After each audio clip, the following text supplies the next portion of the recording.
La période qui précède la publication des résultats provisoires du scrutin présidentiel est très sensible. Une radio locale qui a pignon sur rue ici au Mali vient d'être fermée sur décision numéro 0214 du gouverneur du district de Bamako, et ce jusqu'à nouvel ordre. La décision est motivée par le fait que le gouverneur souhaite rétablir, préserver l'ordre public ici à Bamako. Les réactions n'ont pas tardé au sein du média concerné. C'est la consternation. Nous avons reçu la correspondance à 13h13 par voie d'huissier. Donc c'est la décision numéro 0214 du gouverneur du district de Bamako.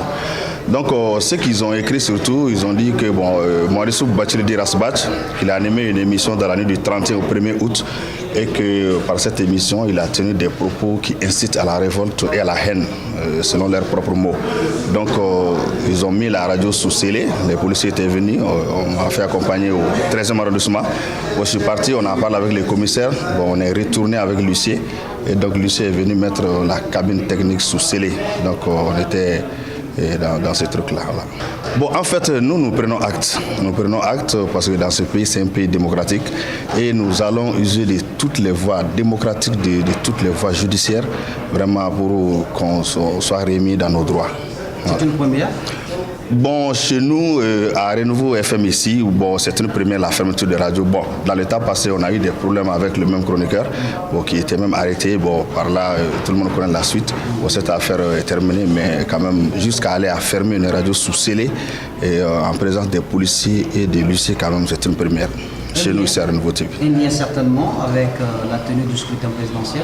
Bon, en fait, je ne saurais le dire, mais pour tout observateur, pour éclairer quand même, ça donne à réfléchir. Mais comme nous sommes dans ce fait aujourd'hui, donc nous allons aussi user de nos moyens légaux, vraiment, pour que nous soyons remis dans nos droits. D'accord. La télé n'est pas touchée, non?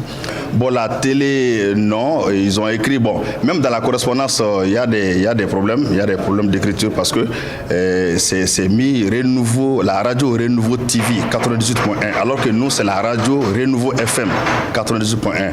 Donc, même au niveau de la correspondance, il y a des problèmes. Mais, comme je l'ai dit, on va réunir tout le staff, tous les groupes Renouveau, vraiment, pour prendre des mesures qui s'imposent.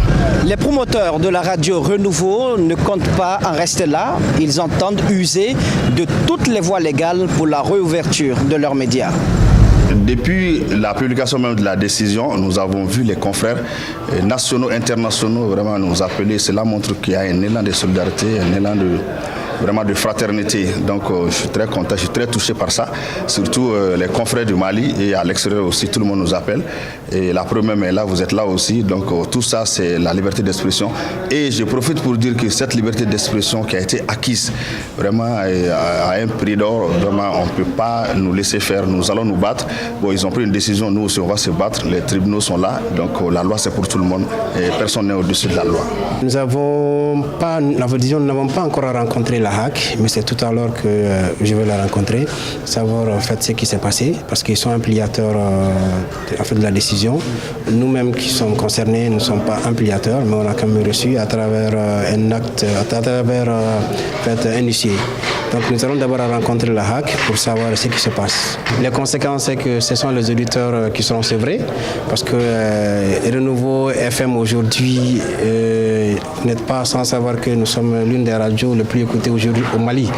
Et aujourd'hui aussi à travers le monde, parce qu'à travers notre émission Carte sur table, nous sommes vraiment écoutés.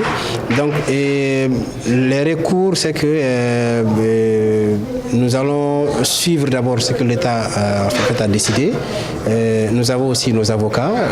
Donc on va suivre la procédure, qu'on nous explique clairement ce qui s'est passé. Et si on doit être réouverte, donc on le sera. Entre-temps, dans les rues de Bamako, certains citoyens s'impatientent et affichent leur soif de changement. Mes appréciations sur la politique malienne, aujourd'hui, je ne peux me réjouir qu'avec la politique malienne. C'est la première fois au monde que tous les partis politiques d'un pays se rassemblent, s'accordent pour pouvoir sauver l'essentiel qui est leur patrie. C'est la première remarque. La deuxième remarque, le constat, ce n'est que personnel. J'ai fait mes 73 ans aujourd'hui comme IBK. Nous sommes tous mentalement affectés. physiquement affectés. Nous ne pouvons plus diriger des familles, mais nous pouvons diriger des petits-fils, parce que nous sommes enfants comme eux. Que nous reconnaissons ça à nous, ça c'est un. De deux, que mon confrère Ibeka qui a le même âge que moi, arrête de conjuguer le Mali au passé. Le Mali a été construit au passé avant qu'il ne naisse. Aujourd'hui, il lui appartient de construire ça au présent.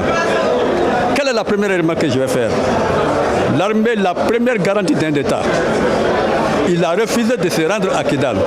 Aucune fanfaronnade ne va nous faire rentrer à Kidal, etc., etc. Pourquoi la conjugaison au passé? Au présent, le Mali était un bloc. Les familles étaient un bloc. Les partis politiques étaient un bloc. Les partis politiques les plus puissants au Mali, les a tous éclatés. Les conglomérations religieuses au Mali, les a tous éclatés.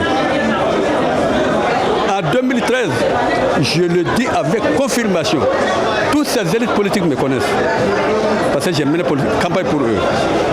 Dans ma localité, le RPM n'avait pas un seul, c'est une localité de 11 communes.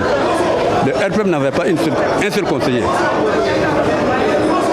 Donc, pourquoi le RPM n'avait pas un seul conseiller? Parce que le leader du RPM n'est pas rassembleur. La bonne preuve, il est arrivé au Mali. Le Mali a éclaté en plusieurs embryons. Donc autant dire que ce n'est pas l'homme potentiel de l'héritage de Soundiata qu'il est. Et aujourd'hui, je remercie tous les partis politiques du Mali qui se sont rassemblés pour essayer de sauver l'essentiel. Et ça va continuer. Pendant ce temps, Bamako, tout le Mali retient son souffle car les résultats provisoires du scrutin présidentiel peuvent être proclamés cette soirée.